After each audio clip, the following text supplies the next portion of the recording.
Olha aí, pessoal, olha que solidariedade bacana que o presidente, fundador da organização Viva, Valdir Cimino, ele fez, que é reunir um grupo de pessoas para contar histórias para as pessoas que estão solidárias, pessoas que estão hospitalizadas no hospital. Gente, que é isso? Boa tarde, Valdir. Muito boa tarde. Tudo bem, meu querido? Seja muito bem-vindo ao programa. Eu que agradeço a oportunidade da gente poder falar um pouquinho sobre a Viva e Deixe Viver.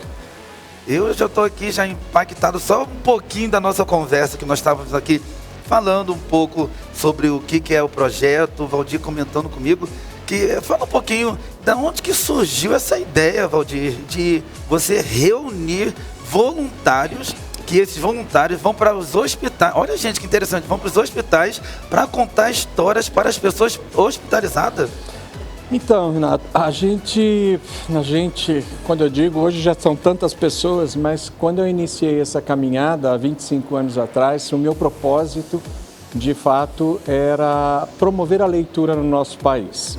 A gente sabe que a leitura no nosso país, os indicadores que fazem a leitura acontecer são indicadores de venda de livros, né? E venda de livros, quem é que tem condições hoje de comprar um livro, né? Então, muita criança pelo Brasil, além de não ter acesso a livro, também tinha o desprazer da leitura, porque tudo é muito forçado, né? Para a criança, você tem que ler, você tem que... Então, isso me incomodava muito, até com o meu trabalho há muitos anos na área de comunicação.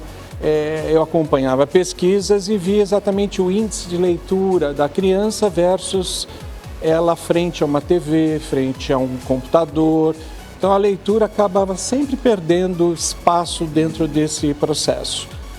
Eu morei nos Estados Unidos no início dos anos 90 e para melhorar meu inglês eu me associei a uma organização de idosos que doavam parte do seu tempo conversando com estrangeiros. Então era uma comunicação, era uma conversa. Olha que legal. E eles iam melhorando, né, a forma de posicionamento, o vocabulário. E uma das senhoras falou assim para mim: olha, a gente está doando o nosso tempo para você melhorar seu inglês. Acho que é importante você se aprimorar e também ser voluntário numa instituição onde você possa ler para alguém. Porque aqui a gente conversa, em outro lugar você vai ler e você vai melhorar a sua relação com a língua, né? E isso foi muito bacana. E aí eu fui me alistar num hospital chamado São Vincent. E esse hospital, tem quanto tempo isso, gigante, 25 anos. Não, um pouco mais, 30 anos nessa ação. Então isso ficou guardadinho lá comigo. Em 97, eu senti de fato a necessidade de levar a contação de história, né? Levar o contador, o personagem contador de história, para dentro dos hospitais. E o hospital que me abriu as portas para fazer essa ação foi o Instituto de Infectologia Emílio Ribas, que já sofria um preconceito por causa da AIDS, né? E não é só a AIDS que se cuida dentro desse hospital, são as doenças infecto-contagiosas. Graves, né? E a partir dali, então, eu fui testando e oferecendo para a criança a leitura. Só que a criança rejeitava, né? A cada 10 crianças que eu oferecia, 9 diziam: não quero ler, não gosto de ler. E uma sempre abria a possibilidade para que essa ação acontecesse. Nunca saía do local sem fazer uma leitura de 10, né? Então a ideia era brincar, porque a criança sempre gosta de brincar. O lúdico criativo. Então naquele momento a leitura ganhou um espaço a partir da brincadeira.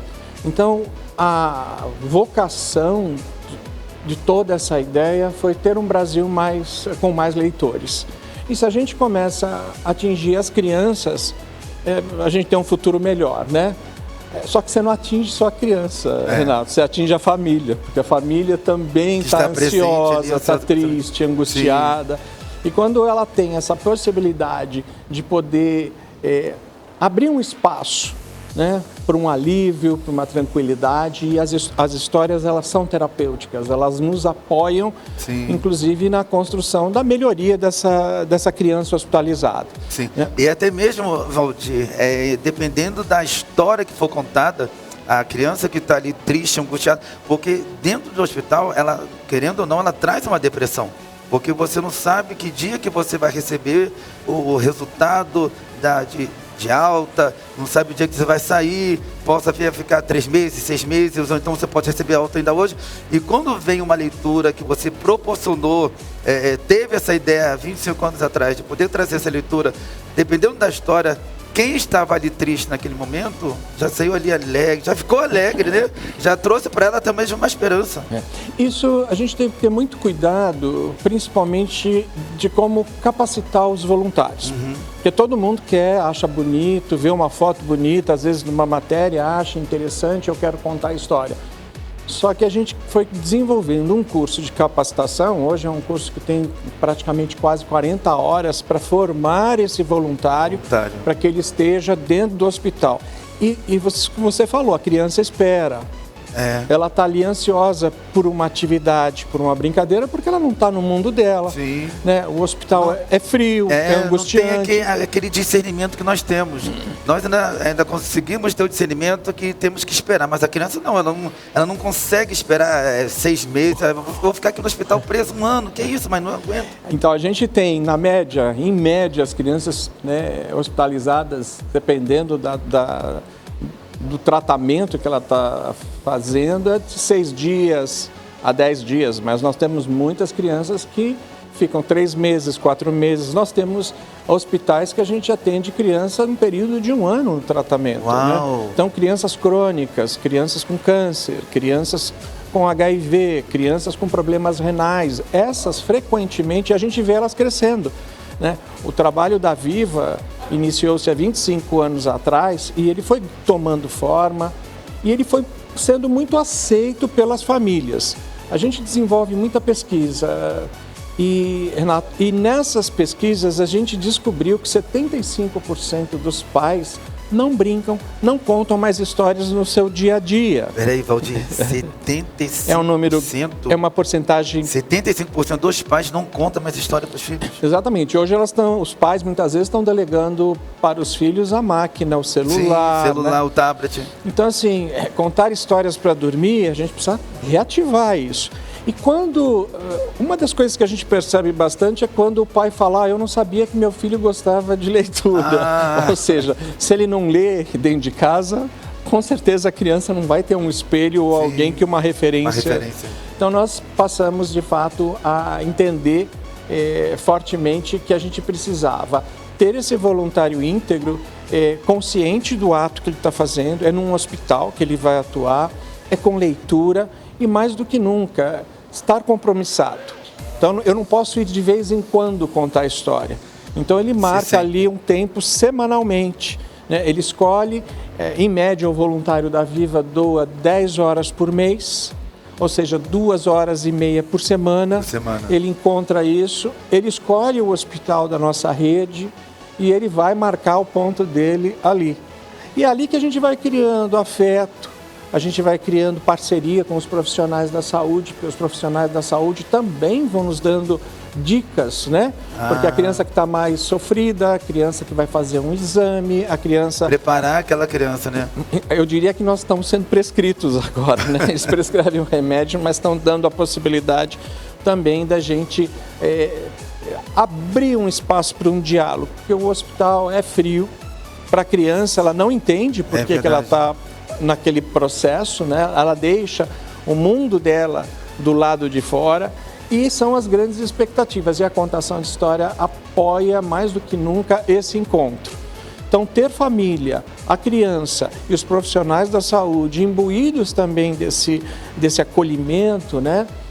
Dessa empatia, faz com que o voluntário seja um ser presente, mas mais do que nunca o trabalho dele passa a ser efetivo. Os nossos voluntários, depois que eles atuam, eles registram num diário digital, né? O dia que ele foi, quantas horas ele ficou, a criança que ele impactou, de que idade era essa criança. Olha, tem tudo um histórico. São quase 17 perguntas que rapidamente ele responde, mas a gente consegue identificar a leitura, o livro que foi lido. Hoje nós lemos uma média de 22 mil livros ano. Uau! Então, assim, acho que a gente está cumprindo um papel bacana, né? Bacana. E, Valdir, hoje você praticamente você tinha me comentado aqui nos bastidores, e vamos passar para vocês de casa, que são aproximadamente 1.500 voluntários. Nós estamos com 1.300 voluntários, sendo que... Isso nesse prazo de 25 anos? Nessa construção de 25 anos. Mas são de voluntários que são, não sei se eu posso falar essa palavra, fixos? São voluntários que, como eu falei, o nosso voluntário doa em média 10 horas por mês. Por mês, 2 horas por semana. E ele fica em média 9 anos na instituição. Né? Se hoje eu tenho 1.300 voluntários, pode ter certeza que já passaram mais de 15 mil pessoas querendo ser voluntário. Por isso que a gente fala, é consciência, é compromisso e ser constante. Muitas vezes as pessoas acham que ser voluntário é fazer uma ação pontual. Ótimo. Você está se experimentando ser voluntário, mas a gente sempre diz que no nosso caso a gente tem que educar essa vontade, porque você só vai ver transformação no outro e em você mesmo, e a gente tem muitos voluntários hoje que são professores de contação de história, fizeram disso o seu próprio ganho financeiro. Sério? Se desenvolveram nessa área, foram estudar mais. A Viva também oferece, além do curso de formação, diversas atividades para o voluntário e para a sociedade também. Então nós temos cursos gratuitos, cursos a baixo custo, para que a ONG, para que a organização também se autodesenvolva, né? Muito bom. E além desses 1.300 voluntários que estão dentro dessa organização, ela, só reforçando o pessoal que está nos assistindo de todo o Brasil, ela não tem só a sede aqui em São Paulo não, né, Valdir? Fala pra gente, pessoal que está nos assistindo do Rio de Janeiro, ou do Espírito Santo, da Bahia, independente de onde esteja assistindo, quais são as regiões do Brasil que vocês têm a ligação? Então, nós estamos em 6 estados do país, 5 estados mais o Distrito Federal. Então, nós estamos em Recife, Salvador, Brasília, Porto Alegre, diversas cidades do interior de São Paulo, Rio de Janeiro também no interior. Então, a Viva foi crescendo organicamente, né? As pessoas se interessavam em implantar a Viva dentro de um hospital. Então, a gente também capacita as pessoas para que elas possam entrar dentro dessa rede, né, de solidariedade que a gente hoje computa indicadores que estão mudando a cara da saúde. Outra coisa que é muito importante, em 2001, a Viva foi exemplo para diversas áreas da saúde. E nós provocamos uma política pública chamada humanização da saúde, onde os hospitais têm que mostrar as suas boas práticas, os seus indicadores. Depois veio brinquedoteca em hospital, então criança tem que brincar, né? O brinquedo é muito importante e recentemente, devido a alguns casos que nós tivemos de jovens que conhecemos muito pequenos, a leitura foi o fomento para a história deles, viraram autores, conseguiram se capacitar, né? A Viva, além de levar a leitura, provocou muita educação nesse processo, né? Então, isso fez a diferença. Inclusive, hoje a gente está batalhando muito, alertando os gestores hospitalares sobre a importância da classe hospitalar. Criança doente que fica muito tempo hospitalizada tem que continuar estudando. Tem que continuar, né? Tem que continuar, ela não pode parar, né? Entendi. E, Valdir, os hospitais, eles são bem flexíveis quando vocês vão até o local para poder oferecer o projeto? Eles recebem bem vocês? Como é que é o recebimento deles? Olha, hoje, como a gente acabou difundindo e promovendo muito a política de humanização da saúde, hoje os hospitais estão nos convocando, né? Então, assim, isso é muito legal. No início, a gente batia na porta, as pessoas não tinham muita segurança, achavam que a gente ia vir e ir, não ia ter uma constância. Hoje, não. Hoje, a gente tem uma rede de hospitais que estão querendo levar a Viva e Deixe Viver para dentro desse processo, né? E a gente acaba ganhando, né? Porque você mobiliza voluntário extremamente capacitado, voluntário que vai responder às regras do hospital, né? Porque ele foi capacitado para poder estar naquele dia, naquele horário, ajudando a acolher essa população da infância e da juventude. Cara, muito bom. Algo que ficou na minha mente foi a atitude que aquele casal doaram para você no sentido do inglês, né? Foram solidários contigo e doaram isso para você. E você hoje aí, ó, sendo solidário também de poder ter essa organização há mais de 25 anos e com mais de 1.300, não, já se passaram mais de 15 mil voluntários ajudando a outras pessoas a tirar aquela tristeza, tirar aquela depressão no sentido de crianças que estavam angustiadas e deprimidas a se alegrar e ter esperança.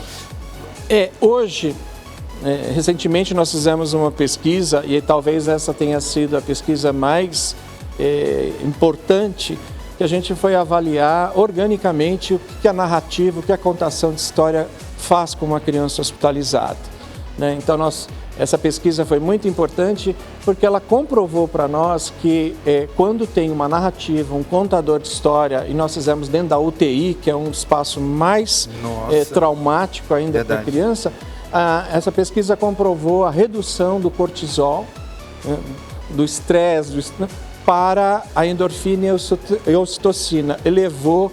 Então, assim, organicamente a gente consegue comprovar que um contador de história hoje faz a diferença dentro do hospital, né? Obrigado por você existir, meu amigo. Eu que agradeço. Obrigado Muito mesmo. Obrigado. Valdir, você pode deixar, por favor, aí suas redes sociais, Instagram, fica à vontade, por favor. Então, nós estamos no www.vivaideixeviver.org.br. O nosso Instagram é VivaVDV. E também temos uma plataforma de conteúdo que qualquer criança, qualquer família pode participar, que é o www.bisbiliotecaviva.org.br.